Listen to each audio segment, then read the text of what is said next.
Zaffa presents Dead Tired, written by Kat Ailes and read by Kitty Kelly. Chapter 1. There used to be an advert for Boursin herby cheese that showed a couple enjoying a picture-perfect picnic in a meadow, only to zoom out and reveal a combine harvester heading straight for them. Picnicking with babies and my dog is very much the scene of devastation after the combine harvester has passed through. We'd gone for a picnic because it seemed like a new mum thing to do.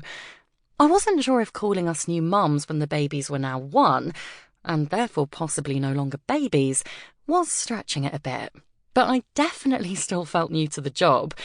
That morning I'd managed to put Jack's nappy on back to front and had been forced to use some of my moderately expensive face cream on him because we'd run out of baby lotion. But picnics are what you do on maternity leave. I've seen the pictures on people's social media.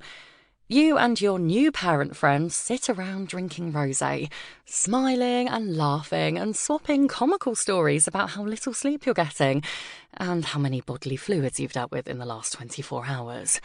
All while gazing adoringly at your gurgling, content offspring who smile adorably for the camera.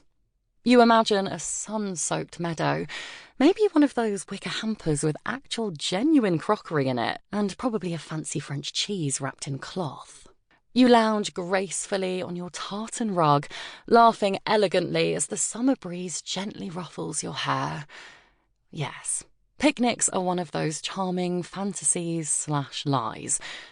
The reality is an hour-long search to find a large enough cowpat-free area, grass that is weirdly spiky and gives you a disconcerting rash, and an ensuing war of attrition to keep the dog from gnawing through your Tupperware and eating baby bells with the wax still on. And that's before you add children into the mix. I had to admit, though, the general setting for this one was pretty decent at least. It was unseasonably warm for May, and the sun had that early summer glow before the burn really sets in.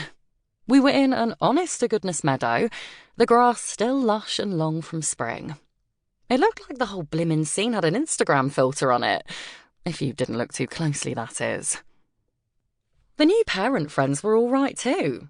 Hen, Elsa and Poppy, whom I had met the previous year at antenatal class and gone on to solve 2 murders with, or possibly 3, depending on your take, one of which had actually taken place at our antenatal class.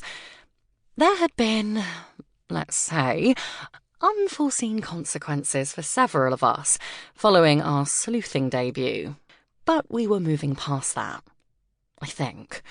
We were joined by our 5 babies and 3 dogs. This did a lot to undermine the perfection of the scene. While Poppy's greyhound Sultan was posing exquisitely at a slight distance, casting us the occasional look of mild disdain, her other dog Ronnie was alternating between pinching sausage rolls and mounting my dog Helen. And as for the babies, I still can't believe you didn't tell us you were having twins.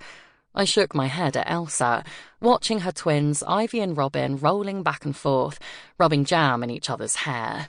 Elsa shrugged. I'm sure I mentioned it. I think we'd have remembered.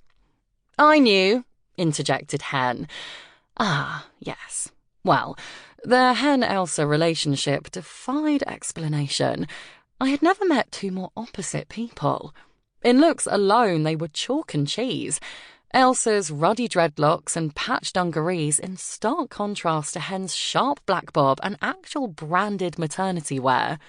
Then there was Elsa's commitment to all things natural, organic, and preferably made from hemp, set against Hen's apparently pathological need to douse every surface, including her daughter, in industrial-grade cleaning products.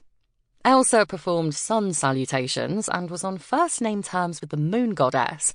Hen worshipped at the altar of baby Bowden and Petty Bateau. But they'd gone for that whole opposites attract thing and were alternately best friends and arch-nemeses. It seemed to be working for them. Hen smoothed imaginary wrinkles from her daughter's white frock and adjusted the parasol over her. Aurora, just over a year old, was eating strawberries with impeccable daintiness. Next to her, my own son Sample complete. Ready to continue?